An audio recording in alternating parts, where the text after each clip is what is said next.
জানা গেল এতদিন কোথায় লুকিয়েছিলেন মমতাজ, যিনি ফাট্টা যায় গান গেয়ে বিখ্যাত, এবং সেই ফাটানোর পর থেকে তিনি একের পর এক ধামাকা করে ফাটিয়ে যাচ্ছেন।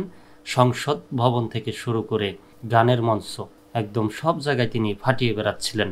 কিন্তু গত 5 আগস্টের পরে তার ফাটানো বন্ধ হয়ে যায়। স্বৈরাচারী শেখ হাসিনার পতনের পর থেকেই তাকে আর পাওয়া যাচ্ছে না। গতকালকেই তাকে হঠাৎ গ্রেপ্তার করা হয়।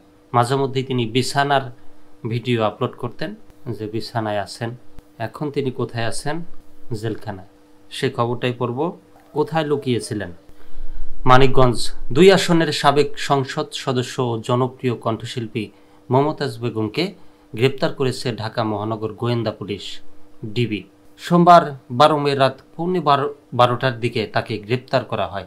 এ তথ্য নিশ্চিত করেছেন ডিএমপির মিডিয়া ও জনসংযোগ বিভাগের উপকমিশনার মোহাম্মদ তালেবুর রহমান। তিনি জানান, রাজধানীর ধানমন্ডির স্টার কাবাবের পেছনের একটি বাসায় আত্মগোপনে ছিলেন মমতাজ বেগম। সেখান থেকে অভিযান চালিয়ে তাকে গ্রেপ্তার করা হয়।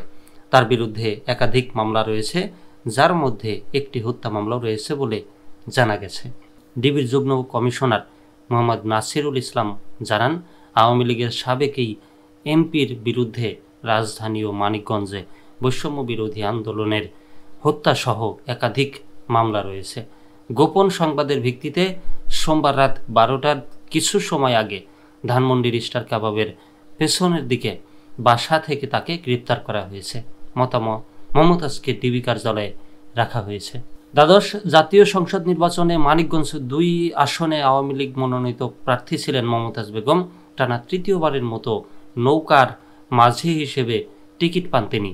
তবে নিজ দলের স্বতন্ত্র প্রার্থী দেওয়ান জাহিদ আহমেদ টুলুর কাছে নির্বাচনে পরাজিত হন তিনি। সংসদ সদস্য নির্বাচিত না হলেও সিংগাইর উপজেলা আওয়ামী লীগের সভাপতি দায়িত্ব পালন করে আসছিলেন এই কণ্ঠশিল্পী। জাতীয় সংসদ নির্বাচনে পরাজিত হওয়ার পর থেকে মমতাজ নিজ এলাকায় তেমন যেতেন না।